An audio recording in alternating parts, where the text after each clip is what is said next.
Hello, Commanders. Another round of news here on the channel with more updates from the Washington Commanders. This is Charles speaking to you. Next, let's go for another round of news from the Commanders. Always fast, objective, and very up-to-date with the team. For those who are new, subscribe, daily videos so you don't miss anything, and strengthen with the like. Leave a like on the video so I can continue posting information on the channel. In this situation, the Washington Commanders can break a decade-long trend and invest heavily in protecting Jayden Daniels in the 2025 NFL Draft. The team is coming off a Cinderella season in 2024, but to maintain this success, strengthening the offensive line may be essential.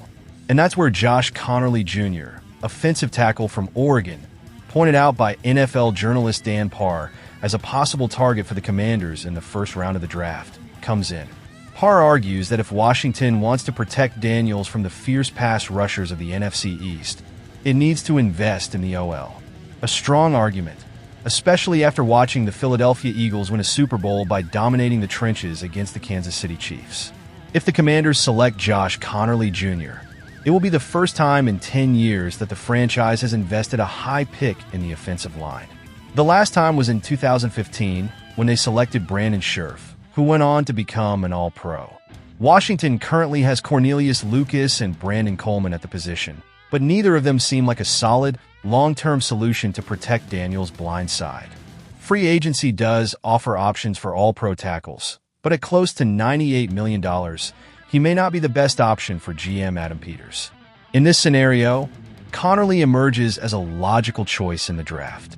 He is 6 feet 4 inches, 310 pounds, and an extremely athletic pass protector. According to Bleacher Report, Conerly is a tackle with great mobility, efficient footwork, and the ability to mirror defensive counterattacks. In addition, an impressive statistic, he allowed only 2 sacks in his entire career at Oregon, according to PFF College. The Commanders need to decide whether to spend big in free agency or bet on the young talent from the draft. Conerly has the potential to be a pillar of the offensive line for years, helping Jayden Daniels get more time in the pocket and continue to evolve as the franchise's QB1. So, what is the best option? Bet on Conerly or look for a veteran on the market? Continuing the information, finding more productive targets for Jayden Daniels in the passing game is one of the Washington Commanders' main priorities this offseason. And there are many options for who can bolster this group. Some fans dream of a big signing, like T. Higgins. Others prefer a more conservative approach, similar to what Adam Peters did in his first offseason as GM. The most realistic path? Probably somewhere in between.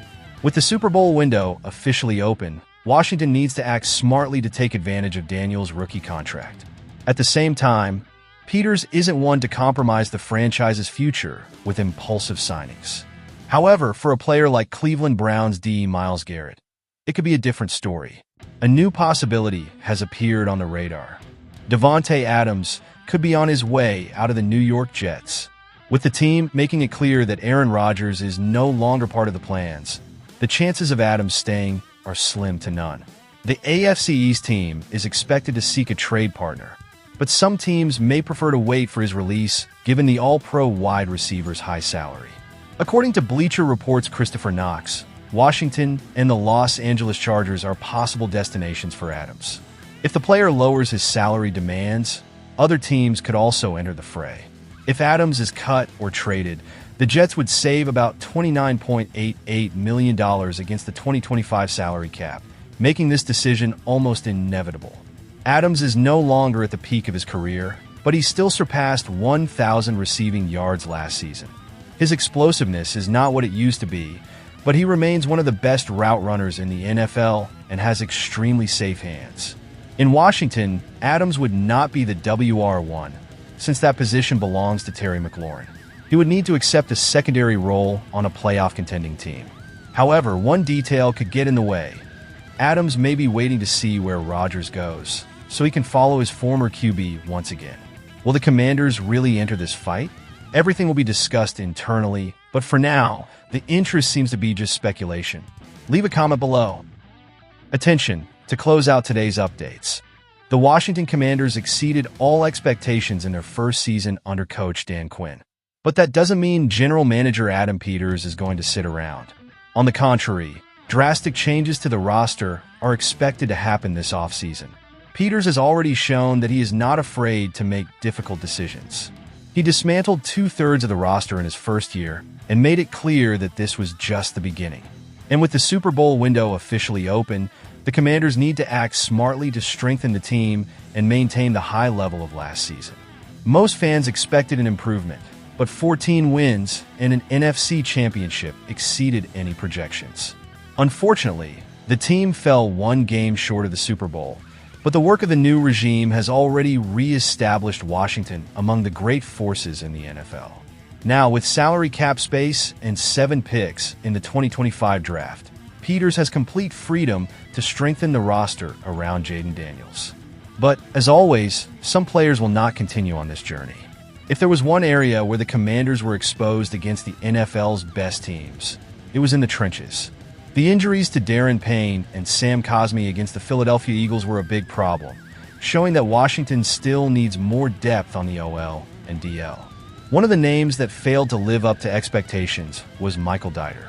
Signed as a depth piece on the offensive line, he even generated expectations due to his experience and versatility. But in practice, it didn't work out. Deiter struggled since the preseason and, throughout the regular season, played 232 snaps, allowing 3 sacks and 7 pressures. His 41.1 pass blocking grade, according to Pro Football Focus, placed him among the worst in the NFL at the position. With this performance, there is no chance of him getting a new contract, and the Commanders should look for reinforcements to improve the offensive line and protect Jayden Daniels. The offseason is just beginning, but one thing is for sure. Adam Peters and Dan Quinn will continue to shake up the roster to take the Commanders to the next level. Who would you like to see join the Commanders? Do you think the OL and DL should be the priorities in the draft and free agency? Next, guys, did you like the video? Leave a like and subscribe to the channel. It's very important for us to be together. Thanks for everything, and let's go Commanders!